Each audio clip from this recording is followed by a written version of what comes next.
Hello everyone, welcome back to my channel friends. आज के video में हम एनसीईआरटी की सीरीज जो मैंने 3 to 5 की सीटेट पेपर फर्स्ट के लिए शुरू की थी, उसमें नेक्स्ट चैप्टर की समरी डिस्कस करेंगे।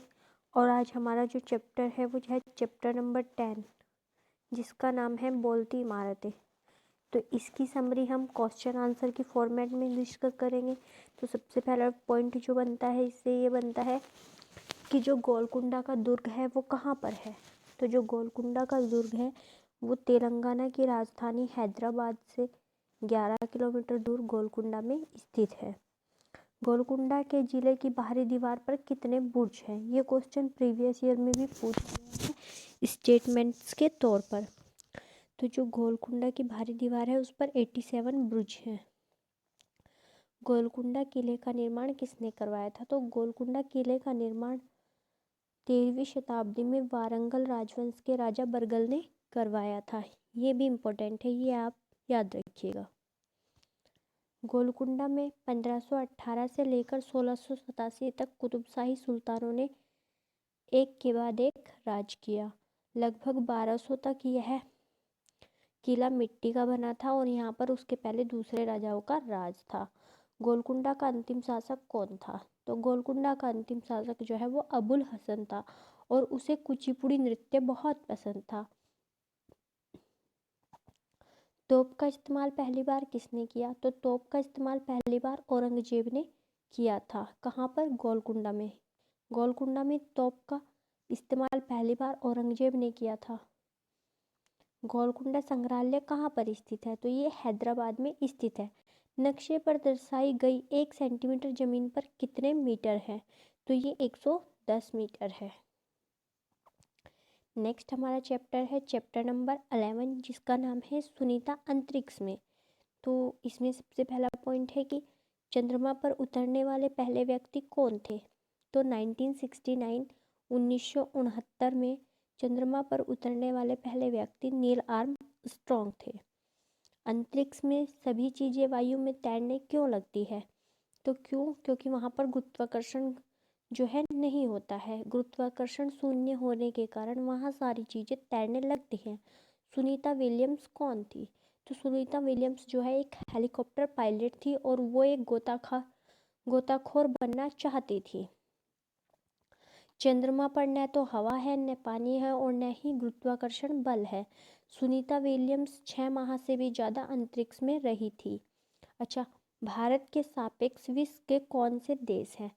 तो जो भारत के सापेक्ष हैं वो अर्जेंटीना और ब्राज़ील है। इससे इस तरह का क्वेश्चन पूछा गया था कि अगर आप अपने विपरीत किसी देश में जाएंगे तो आपके विपरीत पृथ्वी पर इसमें कौन सा देश पड़ेगा? तो इसमें अर्जेंटीना जो है हमारा ऑप्शन में था।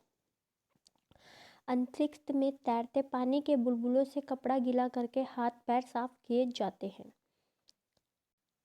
सुनीता विलियम्स अंतरिक्ष में कितने समय रही? तो ये 6 महीने रही। मैंने ये आपको बता दिया है। सुनीता भविष्य में क्या बनना चाहती थी? तो जो सुनीता है वो भविष्य में अध्यापिका यानी कि टीचर बनना चाहती थी। हमें चांद से जुड़े हुए कौन कौन से त्यौहार मनाते हैं? तो चांद से जुड़े हुए त्यौहार जो है हम करवा चौथ, ईद और बुद्ध पूर्णिमा मनाते हैं। आगे कुछ पिक्चर्स जो क्लिक की गई थी उनके नाम और तारीख दी हुई है। इससे प्रीवियस ईयर में क्वेश्चन भी बन चुका है। तो इसमें आपको जो है वो 3 तारीखें याद रखनी है, 4 तारीखें याद रखनी है, 9, 11, 13 और 16। जो उड़ान भरने की तारीख थी वो 9 तारीख थी। अंतरिक्ष यान में खाना खाने और उड़ने की जो तारीख थी वो 11 तारीख थी। और बाल खड़े होकर काम करते हुए जो फ़ोटो थी वो 13 तारीख की थी। और यान के बाहर की फ़ोटो जो है वो 16 तारीख 2006 की थी, दिसंबर की। कोइंसिडेंस है, आज भी 16 दिसंबर ही है। नेक्स्ट जो हमारा चैप्टर है वो है चैप्टर नंबर 12। चैप्टर नंबर 12 है ख़त्म हो जाए तो कच्चा तेल किस प्रकार का होता है? कच्चा तेल जो है वो गहरे भूरे रंग का गाढ़ा और बदबूदार होता है। कच्चा तेल तेल के अलावा और क्या बनाने में इस्तेमाल होता है? तो कच्चे तेल से हम प्लास्टिक पेंट, ग्रीस, एलपीजी, मोम, कोलतार, सौंदर्य प्रसाधन साधन यानी कि जो हमारा कॉस्मेटिक का सामान है ये भी बना सकते हैं। तेल का प्रयोग सामान्यतः हम डीजल, पेट्रोल और खनिज तेल के लिए करते हैं। धुएं से निकलने वाली गैस कौन सी है? तो जो धुएं से गैस निकलती है वो कार्बन मोनोऑक्साइड है। अब यहाँ पर एक तालिका दी गई है कि जो तेल के दाम है वो कैसे बढ़े। तो इसके बारे में जो पेट्रोल है वो 2002 में 29 रुपये 91 पैसे था। 2007 में 43 रुपीज़ 52 पैसे हो गया और 2014 में यही बढ़कर जो है वो 67 रुपये 86 पैसे हो गया। इसी तरह डीजल जो है वो 18 रुपये 91 पैसे 2002 में था। उसके बाद 2007 में 30 रुपये 48 पैसे हो गया और 2014 में 58 रुपये 97 पैसे इसकी कीमत हो गई थी। 2014 में। भारत के सापेक्ष उल्टे विश्व का कौन सा देश है? ये क्वेश्चन मैंने अभी भी आपको बताया था। तो अर्जेंटीना और ब्राज़ील भारत के सापेक्ष है। सबसे ज़्यादा शोर और धुआं कहाँ पाया जाता है? तो ये सबसे ज़्यादा जो है राजमार्गों पर पाया जाता है। और ये मैंने आपको शायद पहली वीडियो में भी बताया है कि भारत का जो सबसे बड़ा जो राजमार्ग है वो NH44 और जो सबसे छोटा है वो NH47A या फिर NH118 है। इनमें से जो भी आपको ऑप्शन में मिले आप टिक कर सकते हैं। कच्चे तेल से तेल को कैसे अलग किया जाता है? तो रिफाइनरी में जो है हमारे कच्चे तेल को तेल से अलग करते हैं। और हमारे देश की सबसे पहली जो रिफाइनरी है वो डिगबोई में खोली गई थी। इसके बाद हमारा नेक्स्ट चैप्टर आता है चैप्टर नंबर 13। तो चैप्टर नंबर 13 में जो नाम है वो है बसेरा ऊंचाई पर। तो भारत का सबसे भीड़ वाला शहर कौन सा है? भारत का सबसे भीड़ वाला शहर मुंबई है। दिल्ली से मुंबई कितनी दूर है? तो दिल्ली से मुंबई की जो दूरी है वो 1400 किलोमीटर है। और दिल्ली से मुंबई जाने के लिए कौन कौन से राज्यों से गुजरना पड़ता है? ये क्वेश्चन प्रीवियस ईयर में भी आया हुआ है। तो महाराष्ट्र, गुजरात और राजस्थान से जो है हमें गुजरना पड़ता है। इसमें हम लोग ये तो याद रखते हैं कि महाराष्ट्र और गुजरात आता है, लेकिन राजस्थान हमें नहीं पता होता क्योंकि राजस्थान जो है वो गुजरात के ऊपरी हिस्से में है, लेकिन हमें इन स्टेट से गुजरना पड़ता है। ठंडा रेगिस्तान किसे कहते हैं? तो जो लद्दाख है इसको ठंडा रेगिस्तान कहते हैं। लद्दाख वर्तमान में एक यूटी बन गया है। लद्दाख में घर कैसे बनाए जाते हैं? तो लद्दाख में घर जो है वो लकड़ी और पत्थर से बनाए जाते हैं। लद्दाख में घर लकड़ी और पत्थर से क्यों बनाए जाते हैं? क्योंकि वहाँ पे ठंड बहुत अधिक होती है, तो ठंड से बचने के लिए लकड़ी और पत्थर से घर बनाए जाते हैं। लद्दाख की प्रमुख विशेषताएं। तो लद्दाख में जो है वो बर्फ़ से ढके पहाड़, ठंडी वर्षा और बारिश बहुत कम होती है, पेड़ों की कमी, समतल सूखे रेगिस्तान, ठंडा रेत और 70 किलोमीटर पर आवर की रफ्तार से बहती हुई हवाएं चलती हैं। लद्दाख में घरों के ग्राउंड फ्लोर का क्या उपयोग है? तो जो लद्दाख है वहाँ पर ग्राउंड फ्लोर का उपयोग पशुओं तथा जानवरों के भूसे को रखने के लिए किया जाता है। इसमें खिड़कियाँ नहीं होती हैं। लद्दाख में घरों की छतों का क्या उपयोग है? तो छतों का उपयोग जो है वो लाल मिर्च, सीताफल, मक्का, धान, उपले आदि सुखाने के लिए किया जाता है। छत को मजबूत बनाने के लिए पेड़ों के तनों का प्रयोग किया जाता है। नेक्स्ट पॉइंट है चांगथांग कितनी ऊंचाई पर स्थित है? जो चांगथांग है ये 5000 मीटर पर स्थित है। और लद्दाख पहुंचने के लिए हमें जम्मू और कश्मीर से पार होना होता है। चांगथांग का क्या मतलब है? तो जो चांगथांग है वो एक ऐसे स्थान को कहते हैं जहाँ पर लोग बहुत कम रहते हैं। यह मैदानी, सुनसान और पथरीला इलाका है। यहाँ ऑक्सीजन की कमी है और यहाँ न कोई पेट्रोल पंप है न ही कोई मैकेनिक है। चांगपा प्रजाति के समूह में कितने लोग होते हैं? तो चांगपा प्रजाति के समूह में लगभग 5000 लोग होते हैं। चांगपा लोग कौन कौन से पशु पालते हैं? तो चांगपा लोग जो है वो भेड़ और बकरियां पालते हैं। भेड़ बकरी से हमें क्या प्राप्त होता है? तो भेड़ बकरी से हमें दूध, मांस, खाल ऊन आदि प्राप्त होती है।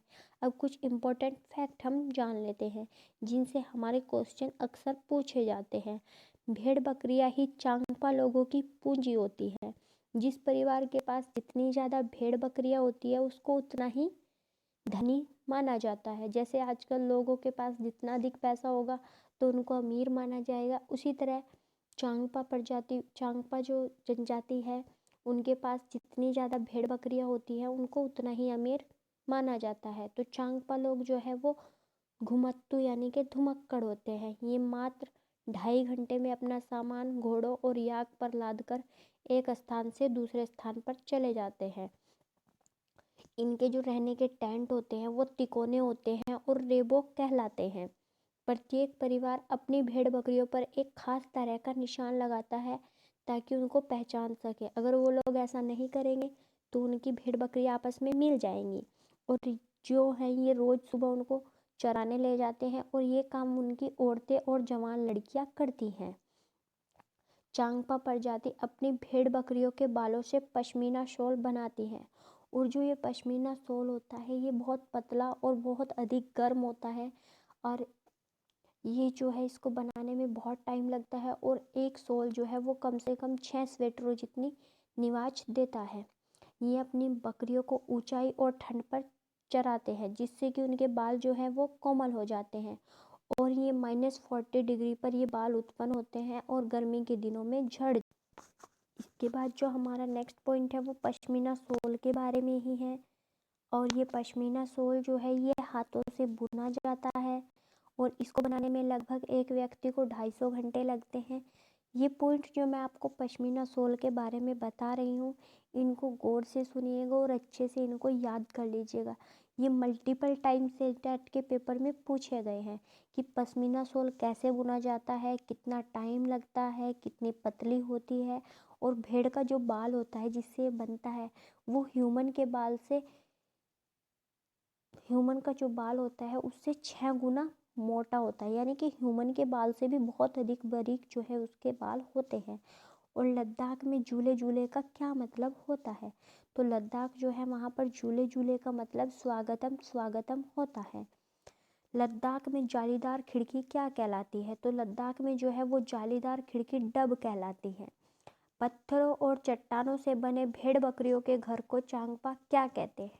तो जो पत्थर और चट्टानों के बने भेड़ बकरियों के घर होते हैं उनको जो है चांगपा लेखा कहते हैं। तापमान किस में मापा जाता है? तो हमारा जो तापमान है वो सेंटीग्रेड में मापा जाता है। अब इसके बाद नेक्स्ट पॉइंट है श्रीनगर के घर। तो जो हाउस बोट है ये एक प्रकार की नाव होती है जिसमें टूरिस्ट रहते हैं और ये 80 फीट लंबी और 8 से 9 फुट चौड़ी होती है। इसके बाद नेक्स्ट जो एक और नाव का प्रकार है वो है डोंगा और ये नाव की तरह बने डोंगे होते हैं जो पानी में तैरते रहते हैं। ये भी एक प्रकार के घर ही हैं। ये डल झील और झेलम नदी में पाए जाते हैं। इनमें अलग अलग कमरे होते हैं और कमरों के दरवाज़ों के ऊपर बने डिजाइन खत्मबंद कहलाते हैं। देखिए फ्रेंड्स, ये जो खत्मबंद है इसके बारे में पहले भी पूछा जा चुका है कि जो खत्मबंद है ये कैसे होते हैं। तो ये जिगसॉ पहेली के जैसे होते हैं। जिगसॉ पहेली के बारे में हमने 3rd क्लास के लेसन फर्स्ट में ही डिस्कस किया था। कश्मीर की हर गली में एक बेकरी होती है और यहाँ के लोग जो है वो खाना घर नहीं बनाते बल्कि ज़्यादातर बेकरी से खरीदते हैं।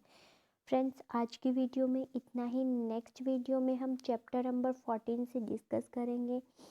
वीडियो देखने के लिए आप सभी का धन्यवाद। Thanks for watching.